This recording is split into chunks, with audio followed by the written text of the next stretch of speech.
오늘 설교의 제목은 성령 충만한 예배입니다. 성령님께서 이 땅에서 여러 가지 일들을 하셔요. 하나님의 선물로 오셨고요, 또 하나님의 능력으로 이 땅에 오셔서 하나님의 백성들을 인도하시고 또 그들을 통해서 하나님의 역사를 이루시는 그 놀라운 능력을 하나님의 백성에게 부으십니다.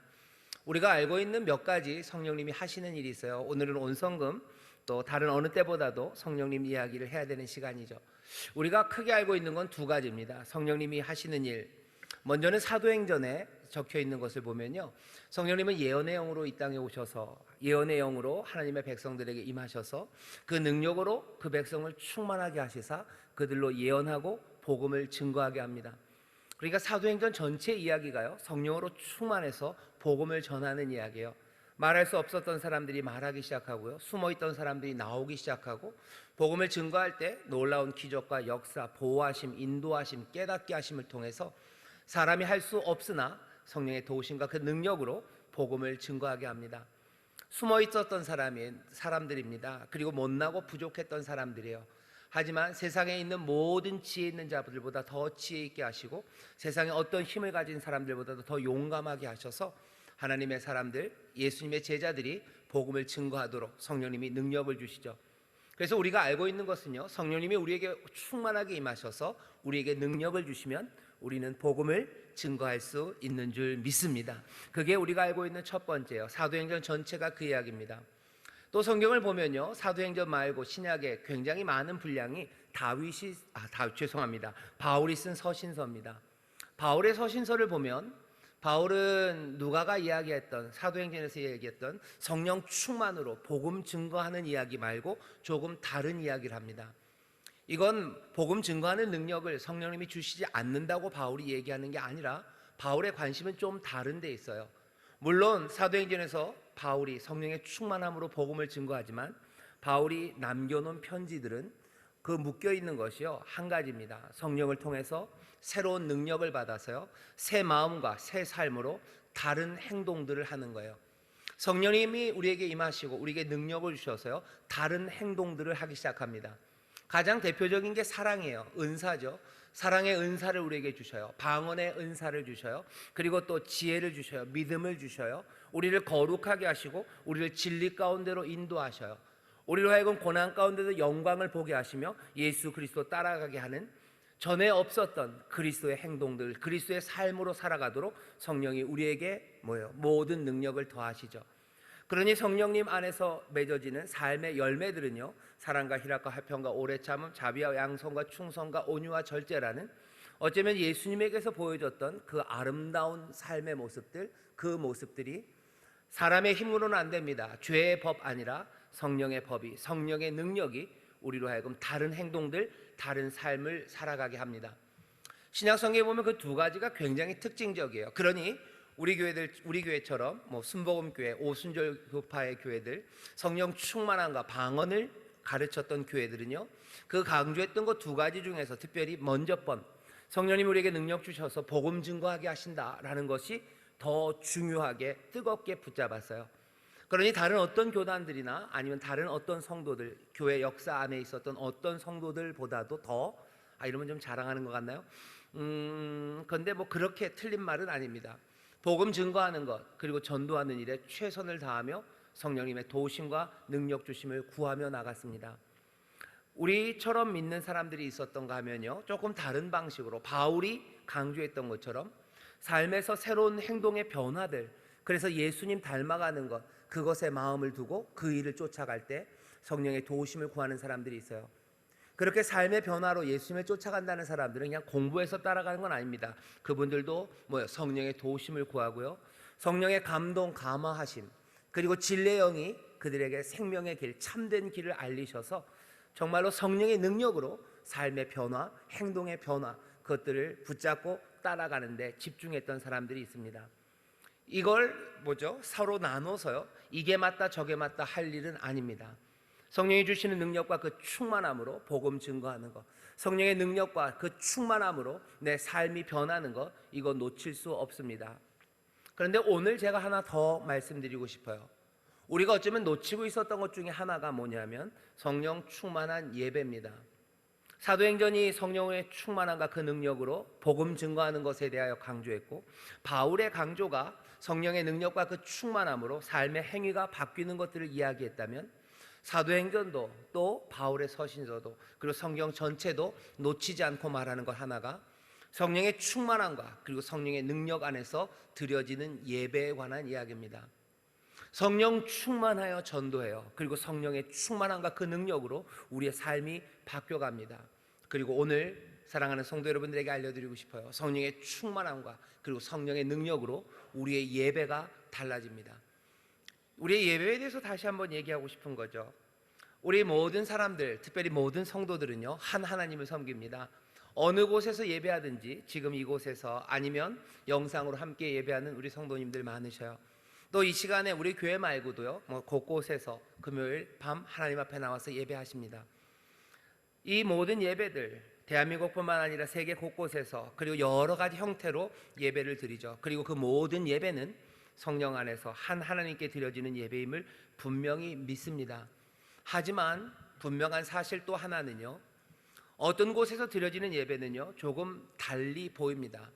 어떤 곳에서 드려지는 예배, 거기서 예배드리는 사람들은 하나님의 무한하신 능력과 그 하나님의 은혜의 한이 없으심, 그것들에 대하여 더 뜨겁고 그리고 더 나은 그림을 갖고 예배하는 것 같아요. 그들이 하나님을 찬송하고 하나님 앞에 고백하는 고백은 이상하게도 분명히 한 하나님에 대한 고백입니다. 그리고 한 하나님 앞에 올려드리는 찬송이에요. 그런데 모든 예배의 각각의 곳에서 하나님 앞에 드려지는 예배하는 곳에서 하나님의 상상함 그리고 하나님의 은혜에 대해서 고백하는 내용들이 그 느낌이 다 똑같지는 않습니다. 이걸 애써 부정할 일은 아니에요. 분명히 한 하나님을 예배하는 건 똑같아요. 여기에 대해서는 누구도 뭐라고 말하지 않아요. 하지만 예배드리는 곳곳마다 다른 분위기, 어쩌면 하나님의 무한하심, 하나님의 위대하심에 대해서 어쩌면 좀 더 다른 그림을 갖고 있는 것 같아요. 누구는 장대한 그림이에요. 가슴 벅찬, 어쩌면 숭고함이 철철 넘치는 예배의 자리가 있는가 하면 어느 곳에서는 카툰처럼 아마 신문에 4단 그림 같은 그런 그림을 놓고서 예배하는 것 같은 뭔가 좀 다른 것이 있습니다. 때때로 사람들은요 강력한 예배, 강렬한 예배의 자리에 갈 때가 있어요. 예배를 드리는 사람들의 그 마음에, 하나님을 향한 마음이 어느 것보다도 누구보다도 어느 곳보다도 더 강렬한 사람들이 모여있는 그런 예배가 있어요. 동시에 그들의 그 강렬함에 하나님께서도 또 어떻게 하셔요? 훨씬 더 강렬한 은혜로 그 예배하는 사람들에게 반응하시는 그런 예배의 장소가 있습니다. 이걸 부인할 수는 없어요. 그렇게 예배하는 곳이나 아니면 사단 만화, 사단 카툰을 놓고 예배하는 그런 예배 분위기나 하나님에게 드려지는 예배, 맞습니다. 하지만 이 차이가 있다는 것도 부정할 수 없습니다. 그리고 놀라운 것은 그렇게 강렬함이 넘치는 예배의 자리에 어떤 사람들이 그냥 쑥 가면요 그곳에서 뭔가 확 다른 느낌들이에요. 거기에 있는 사람들, 그곳에 가는 사람들, 그 사람들도 거기에 그 예배의 강렬함에 영향을 받습니다. 오늘 우리가 읽은 본문의 이야기가 그 이야기예요. 여기 사울이 보낸 사자들이에요. 이 사람들 예배하러 간 거 아닙니다. 하나님의 영을 사모하며 간 거 아니에요. 뭐 하러 간 거예요? 다윗 잡으러 간 사람들이에요. 다윗을 잡으러 갔어요. 사울이 시켜서 내키지 않지만 다윗을 잡으러 라마나요스에 갑니다. 그런데 라마나요스에서 지금 일어나는 일은 놀라운 일들이 일어나고 있어요. 거기 사무엘이 어쩌면 대장처럼, 사무엘이 그 수장처럼 서 있고요. 사무엘의 어쩌면 제자 같은 사람들입니다. 성령으로 충만한 선지자들이 그곳 라마나요스에 모여 있어요. 선지자들이 예언하고 있답니다. 예언한다는 건 뒤에 나오겠지만 하나님의 신이 그들에게 임한 거예요. 하나님의 신이 그들에게 임했어요. 성령의 충만함입니다. 하나님의 루아크 엘로힘 그래요. 하나님의 영이 그들에게 임하셔서 지금 이 사람들은 예언하고 있습니다. 예언하고 있다고 간단하게 표현하고 있지만 거기는 지금 하나님의 신이 임한 곳이에요. 하나님의 신이 한 사람이 아닙니다. 선지자들에게 임했어요. 그리고 그 앞에 있는 사울에게 있어요. 그리고 당연히 어쩌면 다윗에게도. 라마나요스에 얼마나 많은 사람이 있는지 모르겠습니다만 지금 그곳에서는 뜨거운 예배가, 성령으로 가득한 예배와 예언의 말들이 터져 나오고 있습니다. 어떤 모습일지 다 상상할 수는 없어요. 하지만 우리는 조금 압니다. 다윗이 성령으로 충만해서 하나님을 찬양할 때 어떻게 했는지 알아요? 에스라 3장 같은 데 보면요, 여호와의 지대를 다시 놓아요. 여호와의 지대를 다시 놓을 때 온 백성이 거기 모여요. 이스라엘의 새로운 부흥 앞에서 하나님의 신이 그들에게 임합니다. 거기에 있는 사람들이 누구는 대성통곡하기 시작해요. 하나님의 전을 다시 짓기 위해서 그 기초를 놓을 때 많은 사람들은 대성통곡합니다. 그리고 누구는 기쁨으로 부르기 시작해요. 에스라 3장 그 뒤쪽을 보면 그렇게 되어 있어요. 그 모든 백성들이 그렇게 부르니 멀리서 들으면 도대체 무엇을 울고 있는지 아니면 기쁨으로 외치는지 분별할 수 없었더라 라고 얘기합니다.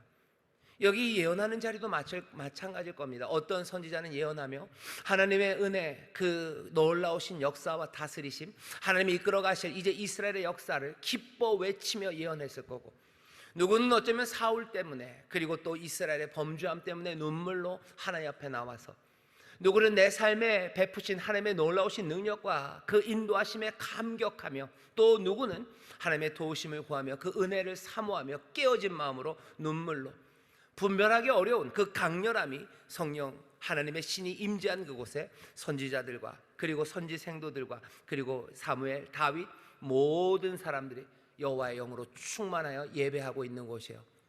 그곳에 사울의 사자들이 슥 들어갑니다. 그리고 거기서 이루어지는 일들을 보죠. 어떻게 돼요? 하나님의 신이 사자들, 사울의 사자들에게도 임함에 그들도 예언을 한지라. 거기 가더니 이 사람들 예언하기 시작해요. 이 사람들도 눈물로 하나님 앞에 대성통곡했는지 하나님 앞에 기쁨으로 찬송했는지 그건 모릅니다. 하지만 하나님의 신이 임해서 이들도 예언하기 시작해요. 하나님의 위대한 것을 말했던지 하나님의 위대한 은혜를 선포했던지 하나님께서 이 백성들과 아니면 내 삶과 내 이웃들과 또 우리에게 행하실 놀라운 은혜 아니면 하나님의 심판 무엇이 되었던지 여기 이 사자들도 그 예배 가운데 들어가기 시작합니다. 한 번이 아니에요. 보낸 사람이 안 옵니다. 하문 차사랑 비슷하죠. 그러니까 이스라엘에서는 하문과 똑같은 데가요, 라마나요시예요. 이게 성경 퀴즈에서 아마 제일 어려운 문제일 겁니다. 이런 문제를 낸 적이 있어요? 한 번도 낸 적은 없었을 겁니다. 라마나요시에 가면 얘들이 오지를 않아요. 다음 사자를 보냅니다. 다음 사자를 봐도 마찬가지예요. 3번을 보내도 마찬가지. 왜? 거기서 예배는 멈추지가 않아요. 라마나요시에 하나님의 은혜가 가득합니다. 강렬합니다. 하나님을 향한 강렬함, 또 그들의 강렬함에 대한 하나님의 은혜의 강렬함이 라마나요시를 가득 채운 것 같아요. 오는 사람마다 누가 되었든지 그곳에서 하나님 앞에 그 여호와의 신이 임하는 그 예배 안으로 휩쓸려 들어가요. 여기 라마나요시 보입니다. 다 사울이 가요. 나도 간다. 내가 가야 되겠네. 아무도 다윗을 잡으러 오지 않는다면, 사무엘상 19장 보면요, 사울이 다윗을 잡으려고 하는데요, 사람들이 다 반대를 해요. 그러니까 다윗을 도와줍니다. 자기 아들 요나단도 그리고 다말도 다 자기를 배신해요. 아무도 다윗을 잡아다 주지 않아요. 다윗은 계속 도망갈 수 있습니다. 그러니 사울이 이제는 내가 간다요. 내가 간다. 그리고는 라마로 가요. 라마로 가서 묻죠. 어디 있습니까? 어딨냐? 그랬더니 라마나요스에 있대요. 라마나요스에 가는 길에, 이제는 라마나요스도 아니에요. 라마나요스에 가는 길에 어쩌면 성령의 그 역사가요, 그냥 폭탄처럼 그 영향을 더 끼친 것 같아요. 라마나요스로 가는 길에 여호와의 신이 사울에게 임합니다. 라마나요스로 가는 그동안에 사울이 예언하기 시작해요. 찬송해요. 눈물 흘렸는지 몰라요. 어떻게 됐는지 다는 알 수 없지만 사무엘 앞에 가서는 예언을 하며 종일 종야에 벗은 몸으로 누워 있어요. 그리고 사람들이 속담에 놀리는 것처럼 말하죠. 사울도 선지자 중에 있느냐. 이 이야기는 조금 뒤에 남길 겁니다. 하지만 오늘 이 본문이 말하는 건 분명해요. 강렬한 예배의 자리, 하나님의 신이 임한 그곳에 오는 사람들, 그 사람들도 하나님의 신이 임하는 그 체험이 있을 만한 그런 예배가 있습니다. 그리고 그런 예배가 지금도 있습니다. 여러분들은 가끔 그런 데 가보신 적이 있을 거예요. 그런데 가보셔서 그런 경험들 하죠. 남들은 눈물, 콧물 흘리며 아니면 세상에서 가장 밝은 얼굴로 하나님을 찬송하는데 나는 거기서 혼자 뻘쭘해요. 이게 뭔가 싶은 거죠. 나도 기뻐하고 나도 눈물 흘리고 하나님 앞에 춤추고 싶은데 그게 안 돼요. 따라 해보려고 하지만 이건 좀 가식적인 것 같아요. 그러면서 점점 드는 생각은 나는 뭔가 하는 거죠. 나는 뭔가. 혹시 여러분들 그런 생각들이 들으신 적 있으셨나요? 뭐가 잘못된 건 아닌가? 하지만 또 그런 사람들도요, 결국은 어떻게 되는 겁니까? 그냥 그 분위기에 내가 그냥 휩쓸리는 건 아니에요. 이 사자들도요, 그 선지자들과 사무엘이 예언하고 하나님의 신이 임한 곳에 그냥 따라간 건 아닙니다. 본문을 보면 뭐라고 그래요? 사자들에게도 하나님의 신이 임해요. 하나님의 신이 임함으로입니다. 열광적인 예배, 강렬한 예배 자리에 갔다고 해서 나도 그냥 따라가는 건 아니에요. 나에게 성령의 임재하심이 그리고 능력이 임하는데요, 이렇게들 임할 겁니다. 내가 알았던 것들이 내 영혼 안으로 그냥 밀고 들어오는 거예요. 하나님이 나를 사랑하시고 하나님이 나를 긍휼히 여기신다는 사실 하나가 그냥 내 영혼을 밀고 들어와요. 내가 그 예배에 갈 때 누가 하나님이 너를 사랑하시냐? 당연히. 하나님은 자비하시냐? 당연히. 머리로 알았어요. 하지만 머리로 아는 것과 내 삶과 내 영혼, 내 마음으로 밀고 들어와서 내 삶에 적용되는 건 다릅니다. 하나님의 신이, 성령이 내 삶 안에 와서요, 나로 하여금 예배하게 하기 시작하는데요, 그 자리는 어떤 자리예요? 그 뜨거운 자리예요. 성령이 역사하는 자리예요. 그곳에서 성령이 내 마음을 치고 들어오시는 거예요. 사울이 성령의 충만함을 사무엘상 10장에서 봤습니다. 사무엘이 기름 붓고 사울을 왕으로 만들었을 때 거기 10장의 말씀을 보면요, 성령이 임하셔요. 그리고는 그 마음에 새 마음을 주셔요. 알았던 것들이 다 새로워져요. 하나님에 대해 알았던 것이 다 새로워져요. 하나님은 우리를 향해서 은혜를 베푸신다라고 머리로 알았어요. 하지만 그것은 새 마음으로 받게 됩니다. 성령님께서 충만함과 그리고 그 능력으로 우리를 예배하게 하시는데요, 그 예배하시는 방법이에요. 뜨거운 자리, 그 역사하는 그 자리에서 나에게 임하시사 내 마음속으로 진리를 그냥 집어넣으셔요. 내가 알았던 것에 새 마음으로 내가 예배하게 합니다. 하나님께서 나를 만드신 것에 대해서 다시 한번 생각하게 해요. 여기 모여서 예배하는 사람들 많아요. 그들도 하나님의 은혜와 자비와 긍휼이 그들의 마음에 들어갔음을 알아요. 나도 하나님의 은혜 안에서 내가 드려야 될 예배가 있음을 깨닫게 하십니다. 내가 세상에서 특별하죠. 하나님이 나를 특별하게 만드셨어요. 모두가 다 압니다. 하지만 나를 특별하게 만드시사 나에게서 받아야 되는 예배, 그 예배를 하나님이 기다리신다는 걸 알아요. 남들처럼 노래하고 남들처럼 춤추지 못할지 몰라요. 하지만 내 예배를 받으셔요. 성령의 충만함이 내 마음에 하나님의 사랑과 자비를 밀어넣으시고요, 내 예배를 받으심을 깨닫게 하십니다. 그러면 남들처럼 춤추고 남들처럼 노래하지는 못해도요, 나도 성령의 충만함으로 내가 드리는 성령의 능력으로 드리는 그 예배로 나갑니다. 그 예배로 나가는 방식은요, 다른 게 아니라 여기 사울은 조금 이상한 방식이 되어버렸지만 결국은 우리의 옷을 벗기시는 거예요. 우리의 옷을 벗기셔요. 사람들이 말하는 나, 그리고 남들이 존경받는 나, 아니면 내가 판단하는 나, 그런 건 없어져요. 나는 오직 주 앞에서, 그리고 하나님 앞에서 사랑받는 자녀로, 어린 자녀로, 영광을 올려드리는 그 하나님의 복된 자녀로 그 앞에 섭니다. 다윗이 하나님 앞에서 찬송하는 이야기들 여러분들 많이 들어보셨을 거예요. 정신없이 춤춥니다. 왕? 왜 아니에요. 옷이 벗겨져요. 바지 춤이 풀어지고 끈이 내려와서 그냥 다 옷이 벗겨집니다. 다윗 옷 벗기면서 춤췄어요. 여기 사울도 마찬가지, 옷이 벗겨졌죠. 하지만 뭔가 좀 다른 결과가 나옵니다. 이건 나중에 좀 얘기하겠지만 결국 예배하는 자리는 어떤 자리입니까? 옷이 벗겨지는 자리예요. 맨발로 서는 자리예요. 맨몸으로 하나님을 만나는 자리입니다. 그 놀라우신 은혜로 성령님이 우리를 부르시죠. 하나님의 은혜와 자비, 긍휼, 거기에 압도되는 자리예요.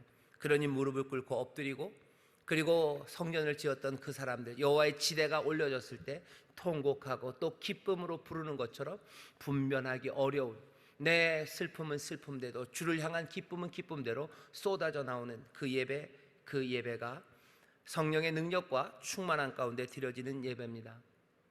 이 예배를 하나님이 기다리셔요. 그리고 하나님은 이 예배를 원하십니다. 하나님은 우리에게 하나님 앞에 나와서 우리의 모든 필요와 간구를 아뢰기를 기다리시죠. 예배가 그런 시간이죠. 나와서 우리의 필요를 하나님 앞에 아뢰입니다. 우리의 믿음과 그리고 우리의 신뢰를 하나님 앞에 고백합니다. 하지만 예배는 그것만은 아니에요. 나와서 내 필요를 아뢰고 그리고 하나님 믿습니다라는 믿음의 고백이 있어요. 하지만 예배를 잘 보셔요. 그 예배는 늘 하나님의 영광 그 앞에 집중하는 거예요. 하나님 앞에 내가 섭니다. 맨몸으로 서요. 성령으로 충만하여 그 가운데 다시 한번 하나님을 갈망하고 하나님을 영접하고 흠모하고 사랑하며 나아가요. 우리가 우리의 문제를 하나님 앞에 가지고 나오는 것과 결이 다릅니다. 분명히 말씀드리죠. 예배에는 우리의 문제를 하나님 앞에 가져 나오는 거 하나님 기뻐하셔요. 예배에는 분명히 그게 있습니다. 하나님 앞에 나와서 우리의 믿음을 고백합니다. 우리의 신앙을 고백해요. 하나님을 향한 우리의 신앙과 우리의 믿음 그것들을 고백하며 나아가죠. 하지만 예배 그곳에는 여기 그 은혜와 긍휼에 사로잡혀서 하나님의 영광 그것에 집중하고 사랑하고 흠모하고 그리고 그 안에서 빛을 발견하는 그 시간들이 예배의 시간입니다. 구약에 있는 모든 예배들이 그리고 신약에도 마찬가지죠. 예배는 그렇게 드리는 거예요. 신령과 진정으로 하나님의 영으로 예배합니다. 성령님이 우리의 예배에 어떻게 관여하시냐면 이런 식으로 관여하셔요. 기억하십시오. 우리의 모든 지성들, 우리의 모든 감성들, 우리의 모든 결단들 그 모든 것들을 가지고 하나님 앞에 나올 수 있도록 성령님이 우리를 도우십니다. 예배들을 보셔요. 구약에 있는 예배들을 보셔요. 다윗이 어떻게 하죠? 다윗이 하나님 앞에 예배하기 위해서 예배하는 리더들을 뽑아요. 예배 리더들이 앞에 나옵니다. 그리고 그들이 하는 일은 거의 대부분이 찬송이에요. 왜 찬송하는지 아세요? 찬송은 그 노래는 우리의 감성을 끌고 가기 때문이에요. 우리의 감성과 몸이 같이 갑니다. 우리가 믿는 바, 우리가 머리로 믿는 바가 있어요. 그리고 우리는 노래합니다. 에베소서에서 그러죠. 성령의 충만함을 받아라. 그리고 시와 찬미와 신령한 노래로 서로 화답하래요. 그러니 예배 안에는 노래합니다. 노래 내 감성을 가는 거예요. 그냥 노래하는 시간이 있는 게 아닙니다. 내가 믿는 바 그리고 내 모든 감정, 내 모든 몸이 성령의 충만한 가운데 하나님 앞에 드려져요. 맨몸으로 나가는 거예요. 몽땅 다 나가는 겁니다. 물론 문화적인 차이가 있고요. 자기 개인의 성격의 차이가 있어서 아마 예배하는 방식이 동네마다 좀 달라요. 그리고 문화마다 좀 다릅니다. 우리가 굉장히 부러워하는 게 누구죠? 요새는 그게 참 이게 말하기 어려워요.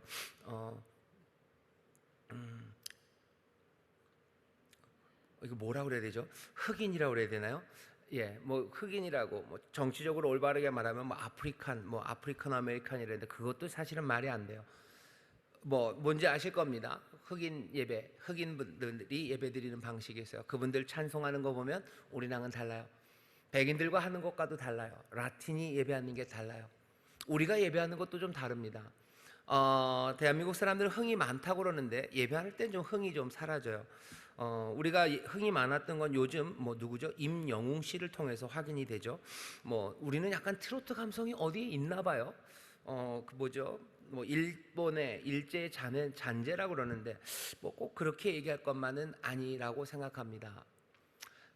제가 봤을 때는요, 제 경험으로는요, 우리 대한민국, 우리나라 성도들의 감성은요, 뭐냐면 좌우로예요. 찬송할 땐 다 이렇게 하고요, 기도할 땐 다 이렇게 합니다. 뭔가 그걸 맞춰서 노래를 만드셔야 될 것 같아요. 이 찬송할 때 꼭 이렇게 하셔요. 그리고 기도할 땐 꼭 이렇게 하셔요. 문화마다 다르고요, 사람마다 달라요. 누구는 손들고 춤추는 것이 부담이 없는 분들이 있어요. 누구는 춤 잘 추시는 분들이 있어요. 그거 복이죠. 춤을 잘 추려면 팔이 길어야 됩니다. 저처럼 팔이 짧은 사람은요, 아무리 해도 멋지지는 않아요. 웃기긴 합니다. 하나님이 우리에게 주신 문화 그리고 우리에게 주신 개성들이 있어서요, 감정을 표현하는 방식들이 좀 달라요. 감정을 표현하는 방식도 다르고요, 또 상황에 따라서 해야 되는 것도 좀 다르죠. 야고보서 5장 13절에 보면 너희 중에 고난받는 자들이 있느냐? 그 사람들은 기도하래요. 너희 가운데 즐거운 자, 기뻐하는 자 있느냐? 그 사람들은 찬송하래요. 우리의 주변의 상황에 따라 또 우리의 문화와 성격에 따라 우리가 표현하는 게 좀 다릅니다. 성령 충만함으로 예배할 때 늘 춤추는 것만은 아니에요.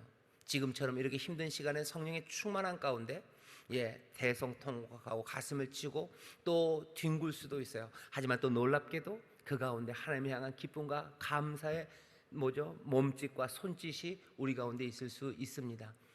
문화적인 차이가 있으니 꼭 누구를 따라 해야 되는 건 아니에요. 다른 사람 개인적인 성향이 있으니까 누구를 따라 해야 되는 것도 아니에요. 하지만 중요한 건 성령의 충만함과 그 능력 가운데 내가 하나님 앞에 드려야 할 그 예배가 내 모든 머리와 내 모든 감정과 내 모든 몸으로 내가 하나님 앞에 드려야 될 강렬한 예배가 있어요. 성령이 우리 가운데 임하십니다. 선지자들과 사무엘에게 임하셔서 거기에 들어오는 사람들을 그 성령의 그 도가니 안에서 새롭게 만드나 결국은 그 사자들에게도 누가? 성령님이 임하셔서 그들이 예언하기 시작하는 거예요. 바라는 건 인천 순복음교회가 드려지는 예배가 어쩌면 함께 오는 사람들, 이곳에 오는 사람들이 그 성령의 능력과 그 충만함 가운데 정말로 모두가 다 모든 지성과 또 감성과 우리의 온 몸으로 정말로 맨발로 맨몸으로 내가 드려야 될 하나님의 예배를 성령 안에서 마음껏 드려질 수 있는 그런 예배가 되기를 바라고, 그렇게 성령 충만한 교회, 성령 충만한 예배하는 이들이 되기를 바랍니다. 이 일은 그냥은 아니에요. 성령님이 우리를 그리로 인도하셔야 합니다. 성령께서 어떻게 예배에 관여하시냐면요, 그렇게 우리 몽땅을 다 갈 수 있도록 우리를 도우시고요, 또 하나 기억하십시오. 우리를 강력하게 부르십니다. 성령님이 우리를 부르셔요. 예배하라고 부르셔요. 어떻게 알아요? 구약에 보면요, 예배의 인도자들입니다. 예배를 인도하는 사람들이에요. 보통은 그 사람들에게 하나님의 영이 충만하게 임했다고 우리는 믿죠.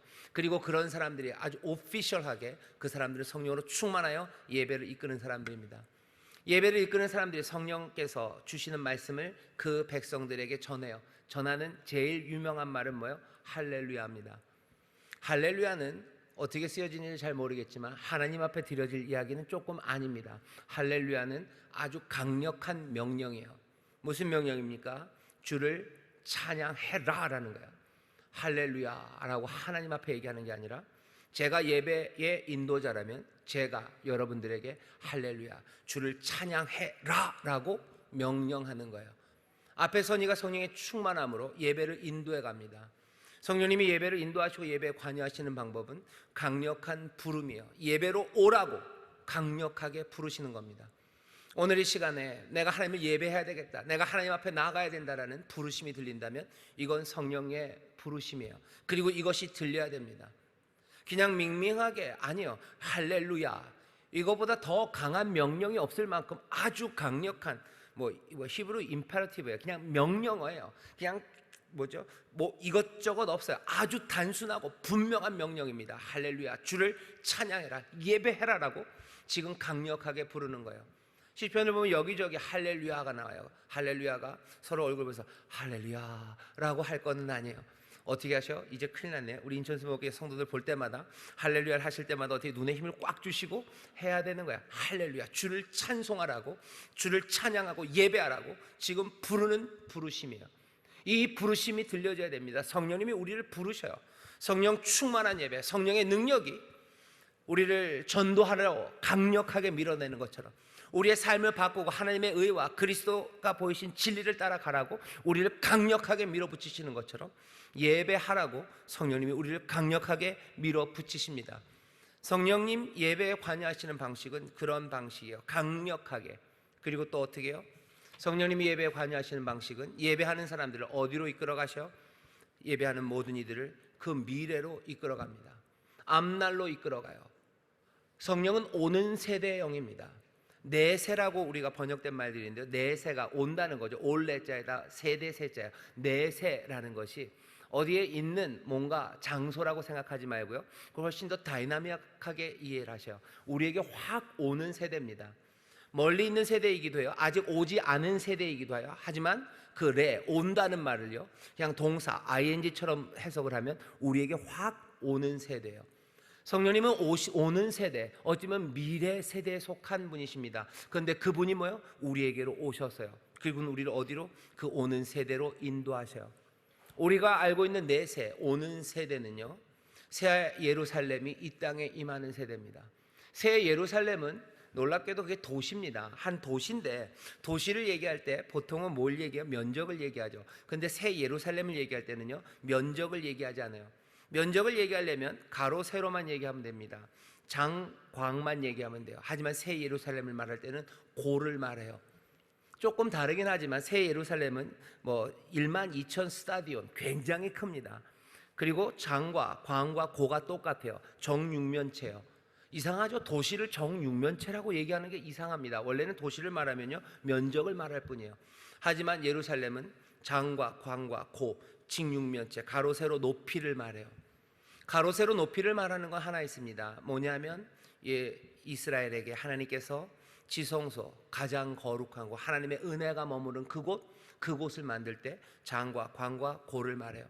물론 그 지성소가 딱 정육면체는 아닙니다. 이건 직육면체예요. 이쪽이 2규빗 반, 그리고 이쪽이 1규빗 반, 높이가 1규빗 반, 이렇게 생긴 직육면체죠. 그런데 도시 새 예루살렘을 말하면서요, 정육면체를 얘기해요. 어쩌면 더 완전해 보입니다. 그것이 하늘로부터 임해요.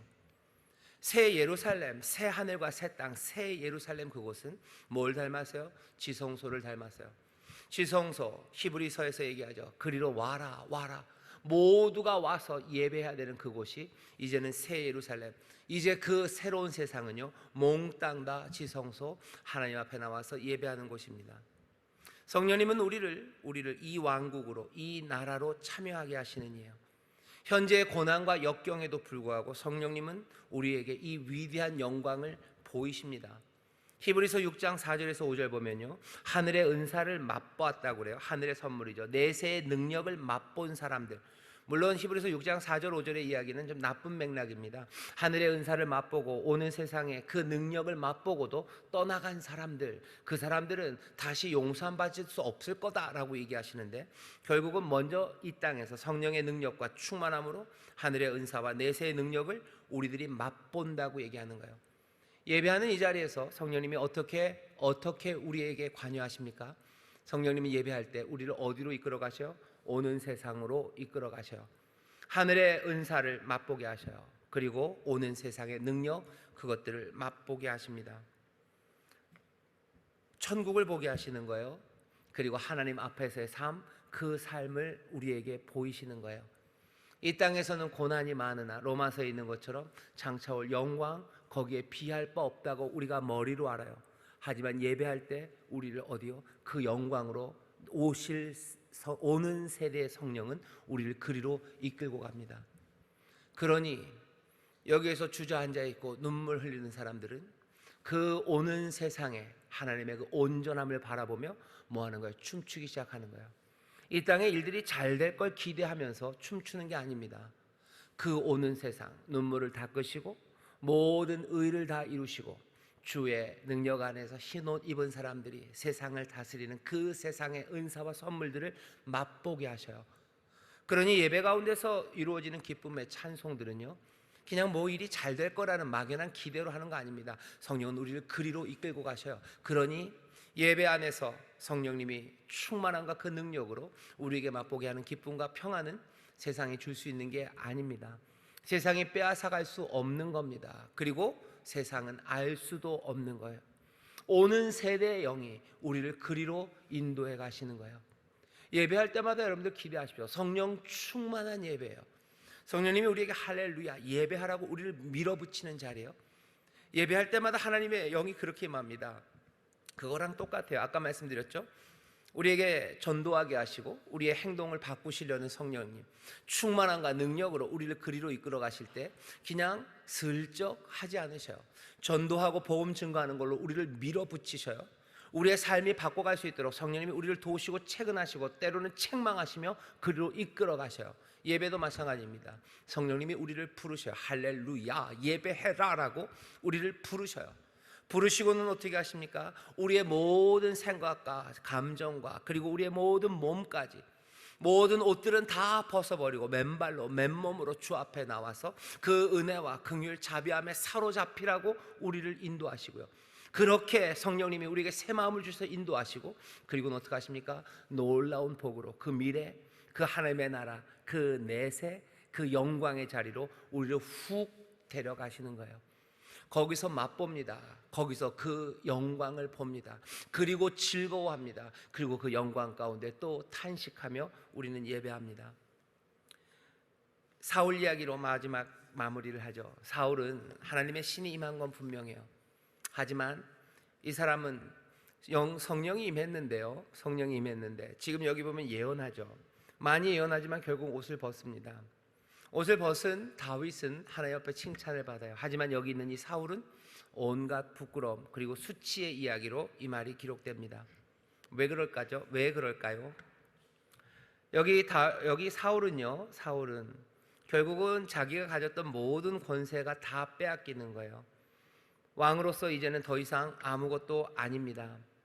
하나님의 영이 임하셔서 하나님을 예배하는 자리로 나오게 했지만 결국은 이 사람은 하나님의 마음, 그 마음을 갖지 못했어요. 새 마음이 아니라 질투하고 분노하고 그리고 화내는 그 마음이 이 사람을 그냥 이 사울을 살라버린 거예요. 그러니 하나님의 영이 임해서 그 옷을 벗었지만 이건 부끄러움으로 그 앞에 섭니다. 조심해야 될 거죠. 하나님의 영으로 예배하는 사람들이 있어요. 하지만 그것이 정말로 하나님의 축복과 그리고 기쁨과 그리고 감격의 이야기가 되지 않고요, 그냥 부끄러움이 되는 사람들이 있습니다. 누군 그래요. 이 사람 사울은 하나님의 영이 임한 겁니까? 예, 맞아요. 하지만 다른 말로 하면 사울은 여기서 제정신이 아닌 거죠. 잘 분별해야 돼요. 예배하는데 뜨겁게 예배하는 사람이 있어요. 강렬하게 예배하는 사람이 있어요. 하지만 그것이 몽땅 다 하나님의 영광으로 가는 것만 아닙니다. 그냥 부끄러움이 되는 사람이 있어요. 왜? 딱 하나요. 여기 사울은 그 마음이 처음 사무엘 10장에서는 하나님이 주셨던 새 마음이 있었지만 이제는 악한 영들 때문에 뭐한 거예요? 그 새 마음은 사라지고요, 그냥 악한 영에 사로잡힌 질투와 분노의 마음, 그것만 있습니다. 사울이 그 질투와 분노를 벗어버렸다면 적어도 왕은 안 됐어도 하나님 앞에서 은혜를 누리고 살았을 거예요. 누구처럼? 요나단처럼이죠. 요나단은 왕을 포기했어요. 원래는 요나단이 왕이 돼야 되죠. 하지만 다윗에게 얼마든지 왕위를 주고요, 아름답게 살 수 있습니다. 사울도 마찬가지예요. 사무엘이 너는 왕이 못 됩니다 라고 얘기했을 때 예 알겠습니다 하고 내려놓으면 돼요. 그리고 하나님 앞에 나와서 또 다른 마음으로 살면 되는데 사울은 그 마음을 갖지 못했습니다. 성령 충만함으로 예배할 때요, 우리의 옷을 벗기실 거예요.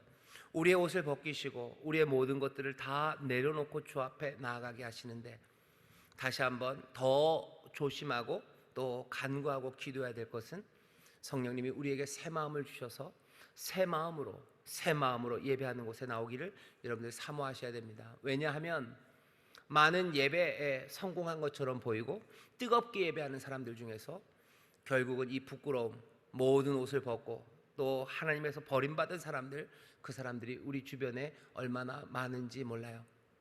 바라는 건 우리 인천순복음교회가 적어도 그 길로 가지 않기를 바랍니다. 이 경고는 여러분들 마음에 잘 기억해 두셔요. 그리고 성령께서 우리에게 충만함을 주셨을 때 그것들이 때로는 우리를 버리시는 길이라는 것, 그것까지도 마음에 염두에 두십시오. 하지만 오늘 우리의 말씀으로 더 복된 것으로 앞으로 나가야 되는 것은 성령의 충만하신 가운데 정말로 그 뜨거움으로 예배하는 우리 모두와 그리고 나 자신을 함께 소망해야 합니다. 우리 교회가 라마나요시 되기를 바라요. 그리고 우리 교회가 여기 사무엘과 함께 섰던 그 선지자들 그리고 다윗이 되기를 바랍니다. 성령님이 우리를 지금 몰아붙이고 계시고요, 성령님이 우리가 몽땅을 다 맨발로 맨몸으로 하나님 앞에 모든 것 다 벗어버리고 정말로 나 자신 전체가 그 긍휼과 은혜 앞에 나갈 수 있도록 성령님이 우리를 도우셔요. 그 성령님이 미래의 영광, 그 영광으로 우리를 인도하십니다. 오늘 이 밤에 이곳에서는 그 에스라 3장의 말씀처럼 성령 안에서 어쩌면 대성통곡하는 이야기들이, 아니면 어쩌면 성령 안에서 기쁨으로 외치는 소리들이, 주님 앞에 맨발로 맨몸으로 나와서 춤추며 또 내 모든 것들을 내어드리며 그 은혜와 긍휼에 사로잡혀서 그 미래를, 하나님의 나라를 보는 사람들이, 그 나라를 보며 여기에서의 슬픔들, 그 모든 것들을 다 내어 던지고 다시 한번 성령의 능력으로 예배하고 또 충만한 가운데 새로워지는 그 역사가 이 시간 우리 가운데 임하기를, 또 앞으로 우리 인천순복음교회 예배마다 그렇게 되기를 바랍니다. 그런 예배들, 그 성령 충만한 예배 드리는 사람들이 성령 충만함으로 하나님의 말씀을 전하기 시작할 거고요, 또 성령 충만함으로 내 삶의 변화들, 내 행동의 변화들, 예수님 닮아가는 그 삶들을 살아갈 겁니다. 성령 충만한 교회, 성령 충만한 전도, 성령 충만한 삶의 변화들, 성령 충만한 예배, 성령으로 함께하고 또 성령의 역사 가운데 능력받는 그런 교회, 그런 성도들이 되시기를 주의 이름으로 축원합니다. 오늘 이 시간에 우리 함께 기도하실 텐데요, 기도할 일이 참 많습니다만 교회를 위해서 기도해 주셔요. 하나님, 우리 교회가 성령 충만한 교회 되어서 성령의 능력으로 전도하게 하시고, 성령의 능력으로 삶의 변화가 나타나게 하시고, 성령의 능력으로 예배하는 교회 되게 해달라고 기도하십시오. 교회를 위해서 기도해 주세요. 두 번째입니다. 하나님, 내가 성령 충만함으로 예배하게 하여 주옵소서 기도하셔요. 내 예배가 달라져야 됩니다. 예배, 성령의 충만함으로 내가 전도하기를 이전에 기도했다면, 성령의 충만함과 그 능력으로 내 삶이 변하기를 기도했다면, 오늘 이 밤은 성령의 충만함과 능력으로 내가 예배하기를 원합니다. 기도하십시오. 내 온 마음과 내 모든 생각과 내 모든 몸이 주 앞에, 주의 영광 앞에, 그리고 그 놀라우신 하나님의 나라 그 영광 앞에 서기를 원합니다라고 기도하셔요. 이 예배가 우리를 새롭게 합니다. 이 예배가 우리로 하여금 전혀 다른 기쁨과 평강 그리고 소망을 얻게 해요. 그렇게 예배하는 사람들이 새로운 변화와 부흥 그리고 하나님의 놀라우신 인도하심을 받기 시작합니다. 다시 한번 우리 교회가 예배하는 교회 되게 해달라고, 성령의 능력으로 예배하는 교회, 내가 성령의 능력과 성령 충만함으로 예배하는 내가 되게 해달라고 기도하셔요. 두 가지죠. 마지막 세 번째입니다. 하나님, 오늘 이 시간 우리 가운데 성령으로 충만하게 하시사 나로 주의 영광을 보게 하여 주시옵소서. 나로 주의 마음, 새 마음 안에서 새 마음으로 주를 예배하게 하여 주시옵소서. 오늘 그렇게 기도하십시오. 어떤 일이 일어날지 몰라요. 문화, 개인적인 차이, 여러분들의 상황 다 달라요. 그런 예배하는 모습들은 다 다를 겁니다. 하지만 분명한 것은 한 성령 안에서 우리를 그 충만한 능력 가운데 이전에 없었던 뜨거움과 그 강렬함으로 성령의 충만함으로 예배하게 하시고, 성령의 충만함으로 기도하게 하시고, 성령의 충만함으로 찬송하게 하시는 그 놀라운 은혜를 오늘 이 밤 우리 가운데 부어주실 줄 믿습니다. 이 시간에 함께 기도할 겁니다. 제가 먼저 기도하겠습니다. 하나님, 감사합니다. 오늘 이 시간 우리가 다시 한번 성령님이 우리 가운데 행하시는 놀라운 일을 봅니다. 하나님, 구약에서도 신약에서도 아버지는 모든 교회들이 성령의 충만함과 그 능력으로 예배했음을 우리도 다시 한번 보게 하시니, 아버지, 우리 인천수목교회 모든 성도들, 아버님, 이 예배를 성령 충만한 성령의 능력으로 드려지는 예배를 우리가 함께 사모하게 하시고, 아버지 하나님, 우리 교회가 함께 예배할 뿐만 아니라 이곳에서 예배하는 모든 각자가 정말로 하나님께 드려야 될 그 예배를 성령의 도우심과 그 능력 주심 안에서 아버지 하나님, 정말로 내 모든 삶은 모든 것 다 벗어 던지고 내 모든 삶의 맨몸을 주 앞에 내어드리는 귀한 예배가 아버지는 그리 예배하는 성령의 사람들이 되게 하여 주옵소서. 아버지, 오늘 이 시간이 아버지 성령으로 충만한 강렬한 예배 자리가 되기를 소망합니다. 주여, 주여, 천국의 영광으로 우리를 채우시고 새 마음으로 우리를 채우시사 아버님, 이 예배를 통하여 우리의 삶이 든든하게 서가며 아버지의 그 영광을 보는 가운데 소망을 붙잡으며 아버지 새 힘과 용기를 얻는 하나님 귀하고 복된 시간이 되게 하여 주옵소서. 성령님, 이 시간 우리 가운데 역사하시는 줄 믿습니다. 성령님이 우리를 오늘 몰아가시는 줄 믿습니다. 성령님, 우리 가운데 역사하시는 줄 믿습니다. 한 사람도 남김없이 아버지 하나님 성령의 놀라우신 능력과 그 붙잡으시는 놀라운 사랑이 오늘 이 시간 우리 가운데 임하게 하여 주옵소서. 감사드리며 예수님 이름으로 기도하옵나이다. 아멘.